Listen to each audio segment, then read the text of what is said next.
حضرت عبداللہ بن جعفر حضرت جعفر تیار کے بیٹے تھے، نبی پاک کی پھوپھی کے بیٹے تھے حضرت زبیر بن عوام رضی اللہ تعالیٰ، وہ انتقال کر گئے۔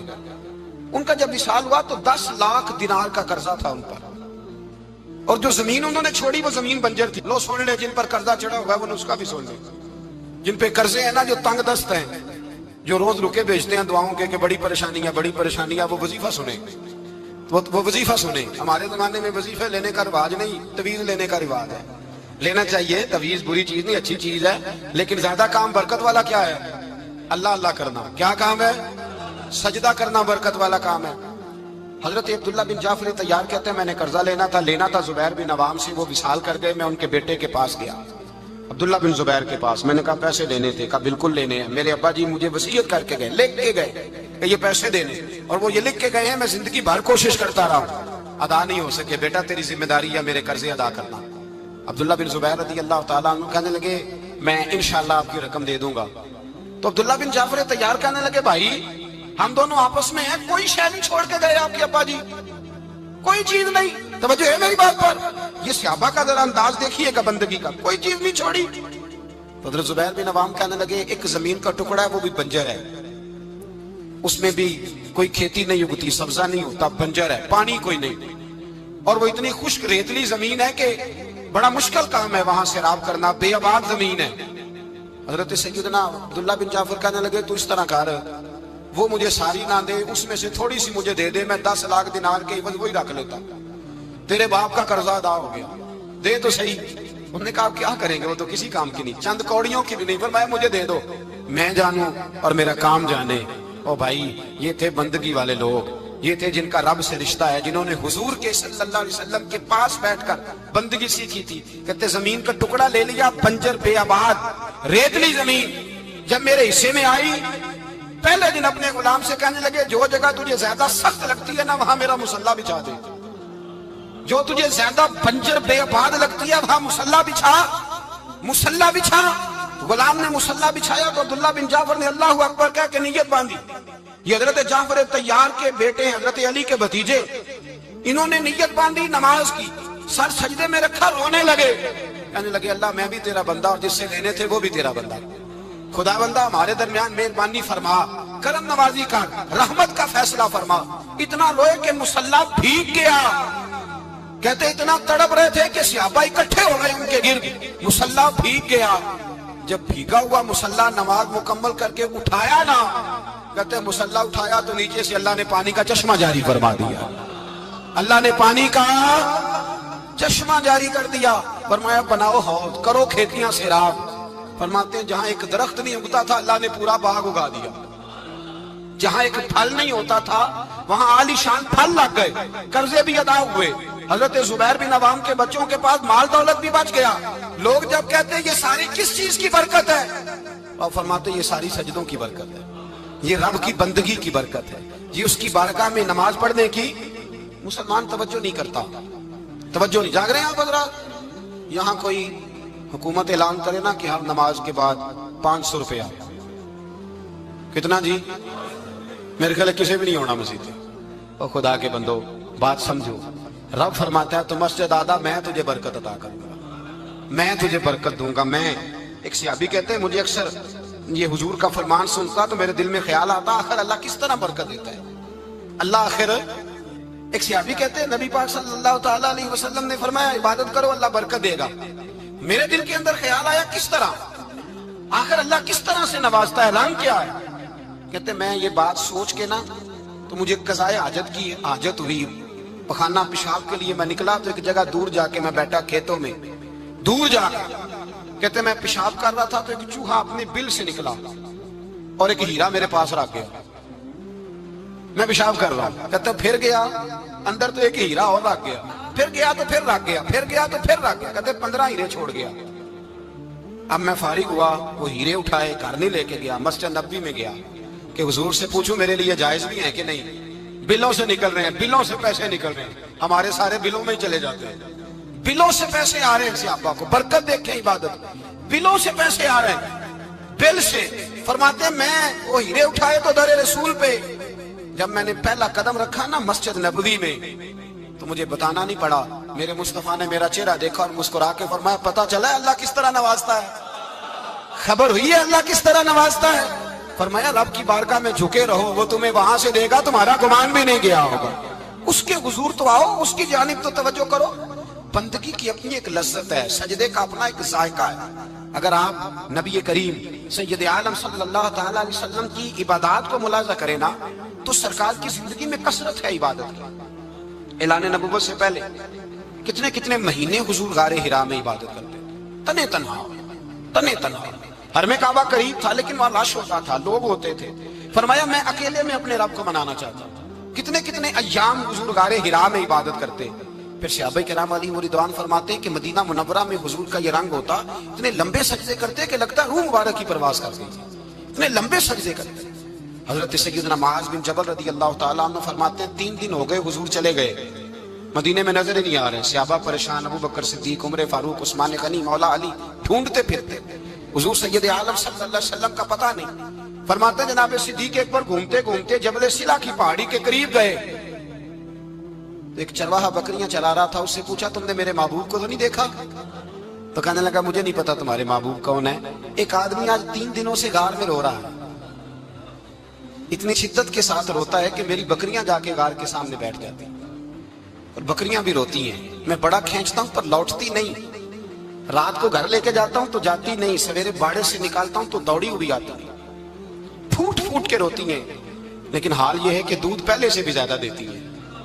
حضرت ابو بکر صدیق کہنے لگے یہی تو میرے رسول پاک علیہ الصلوۃ والسلام کے نبی ہونے کی علامت ہے۔ اس صحابہ کو بلایا، 3 دن سے حضور سجدے میں، کتنے دنوں سے؟ یہاں سجدہ لمبا ہو جائے تو امام کے پیچھے لوگ بھاگنے لگتے ہیں کہ صاحب آپ تو فارغ ہیں، مجھے تو ڈیوٹی پہ بھی جانا تھا۔ 3 دن سے حضور سجدے میں، اتنا طویل سجدہ، اتنا طویل۔ صحابہ کہتے ہیں قدموں میں جا کے لگے، محبوبہ بس کریں آ جائیں۔ حضور نے فرمایا رب نے سورہ ہود نازل کر دی ہے، سخت حکم آ گئے۔ وہ کہتا ہے میں تیری امت سے حساب پوچھوں گا، میں اپنے رب کو منا رہا ہوں، بکر جاؤ مجھے منا لینے دو۔ حضور نے ہمیں بتلایا ہے کہ رب کو سجدہ کریں تو رب مانتا ہے، اس کو منانے کا طریقہ سجدہ کرنا ہے، جھکنا ہے، عبادت کرنا ہے۔ کہا وہ مانے گا تو میں آؤں گا۔ تڑپ گئے صحابہ۔ اور ایک روایت ایسی بھی ہے کہ جب بات نہ بنی تو حضرت فاطمہ سے عرض کیا۔ حضرت فاطمہ شام کا سناٹا چھایا، اپنے آپ کو کپڑوں میں لپیٹا، دائیں بائیں شہزادوں کے لیا تو حضور کی بارگاہ میں گئیں، کہنے لگی محبوبہ بس کریں گھر آ جائے، مدینہ سونا ہو گیا ہے، مسجد نبی کی دیواریں بھی روتی ہیں، یا رسول اللہ ستون مجھ سے آپ کا پوچھتے ہیں گھر آئے۔ نبی پاک نے فرمایا فاطمہ تو بھی دعا کر، میں بھی دعا کرتا ہوں۔ حضرت فاطمہ بھی ساتھ والے کونے میں سجدے میں گر گئی، پھر دعا ہوئی، پھر التجا ہوئی۔ حضرت جبریل آئے، کہنے لگے محبوبہ رب کہتا ہے سار اٹھاؤ، وَلَسَوْفَ يُؤْتِيكَ رَبُّكَ فَتَرْضَىٰ، اللہ فرماتا ہے میں آپ کو اتنا دوں گا کہ آپ مجھ سے راضی ہو جائیں۔ تو حضور تو سجدے کے عالم میں۔ حضرت سیدنا عبد الرحمن ابن عوف کہتے ہیں میں حضور کے ساتھ تھا، ہم مسجد نبی سے نکلے تو سامنے ایک باغ آیا، حضور فٹافٹ گئے اور باغ میں سر سجدے میں رکھ دیا، دیر تک حضور نے سجدہ کیا، اتنا لمبا کہ جیسے کسی کی روح پرواز کر گئی۔ کہتے میں حضور فارغ ہوئے تو عرض کی حضور اتنے لمبے سجدے کی وجہ؟ تو فرمایا میرے پاس جبریل آئے تھے اور انہوں نے کہا یا رسول اللہ رب کہتا ہے آپ کا جو امتی ایک بار درود پڑے گا اللہ اس پہ 10 رحمتیں نازل کرے گا، اللہ اس کے 10 گناہ معاف کرے گا، اللہ اس کے 10 درجے بلند کرے گا۔ تو میں نے کہا سجدہ کر کے شکر نہ ادا کر لوں؟ اس بات پر میں سجدہ کرنے لگ گیا۔ اس بات پر ایک دوست کے ہاں بیٹا ہوا، مجھے کہنے لگے مبارک ہو بھتیجا آیا ہے۔ میں نے کہا خیر مبارک۔ بڑے عرصے کے بعد اللہ نے نوازا، میں نے 5 کلو مٹھائی بھیجی آپ کی جانب، دوستوں کو کھلا دیجیے۔ میں نے کہا اور کتنی بانٹی؟ کہنے لگے منوں کے حساب سے۔ باقی معاملات کیسے؟ کہنے لگے کیا بات ہے، غریبوں کو، مسکینوں کو، لاچاروں کو، سب کو دیا۔ تو میں نے کہا نفل کتنے پڑے؟ کہنے لگا ٹائم نکالتا ہوں۔ میں ٹائم بیٹا کس نے دیا؟ شکر کس کا ادا کرنا تھا؟ بھئی یہاں حال یہ ہے ہمارا کہ ہمیں 2 رکھتے تھوڑی مشکل ہے۔ اگر کہا جائے کہ 25 من مٹھائی تقسیم کرنی ہے تو وہ آسان ہے، ہم نے اپنے لیے عبادت کو، ریاضت کو بہت سا بنا لیا، اس کو اتاریں کچھ بھی مشکل نہیں۔ رب کی بارگاہ میں جتنا بندہ جھکتا جاتا ہے اتنا ہی اللہ اسے اور عزت عطا کرتا جاتا ہے۔ بزرگوں سے کسی نے پوچھا تھا کہ میری اللہ قبول بھی ہے کہ نہیں؟ تو وہ کہنے لگے رب کو تیری پہلا سجدہ قبول تھا تو تب اس نے دوسرے کی توفیق دی تھی، اسے تیری فجر قبول تھی تو تجھے زور پڑھنے کی توفیق دی، اس نے تیرا پہلا روزہ قبول کیا تو دوسرا رکھنے کا موقع دیا۔ یہ علامت ہے قبولیت۔ میرے محبوب نے فرمایا بندگی کرو، اس کے حضور آؤ، کبھی کا صلاۃ اللیل پڑھو، کبھی کا تہجد پڑھو، کبھی کا اشراق پڑھو، کبھی کا چاشت پڑھو، کبھی کا اوابین پڑھو۔ اور میرے مصطفیٰ نے فرمایا ہو سکے تو اٹھ کے تہجد پڑھو، باقی نمازوں پہ رب تمہیں ثواب دے گا۔ اگر تہجد پڑھو گے تو رب تمہاری طرف دیکھ کے مسکرائے گا، جو اس کی شان کے لائق ہے وہ مسکرائے گا۔ مصلی آباد کریں، مصلی آباد کرنے سے روحانی زندگی آباد رہے گی، من کے اندھیرے دور ہوں گے، روح کی کساوتیں دور ہوں گی۔ انسان اللہ سے جڑا ہوتا ہے تو اس کی بندوں کی جانب توجہ ہی کم جاتی ہے، حسد کون کر رہا ہے، مخالفت کون کر رہا ہے، جھگڑا کون کر رہا ہے، بغض کون پیدا کر رہا ہے، ان چیزوں سے ویسے ہی بچا رہتا ہے۔ میرے محبوب پاک سید عالم صلی اللہ علیہ وسلم کثرت سے سجدہ کرتے ہیں۔ قیامت کے دن حضور شفاعت کس طرح کریں گے؟ سجدہ کر کے 4 سجدے کریں گے حضور۔ بخاری مسلم میں موجود ہے، صحابہ کرام فرماتے ہیں حضور نے فرمایا جب امتیں پریشان ہو کے نبیوں کے پاس جائیں گے تو پھر میرے پاس آئیں گی، جب میرے پاس آئیں گی تو میں سجدہ کروں گا اور خدا سے کہوں گا یا اللہ ان کا حساب تو شروع کر۔ فرمایا میرے ایک سجدے سے اللہ حساب شروع کرے گا۔ پھر میرے غلام رہ جائیں گے جنہوں نے بہانے بنائے ہوں گے، نماز پڑھی ہوگی، یہ بہانہ ہے خدا کی رحمت حاصل کرنے کا، جن کے پاس تو کچھ ہوگا وہ تو اس بہانے کے سبب چلے گئے، گناہ گار رہ گئے، تڑپ کے کہیں گے محبوبہ ہم کیا کریں؟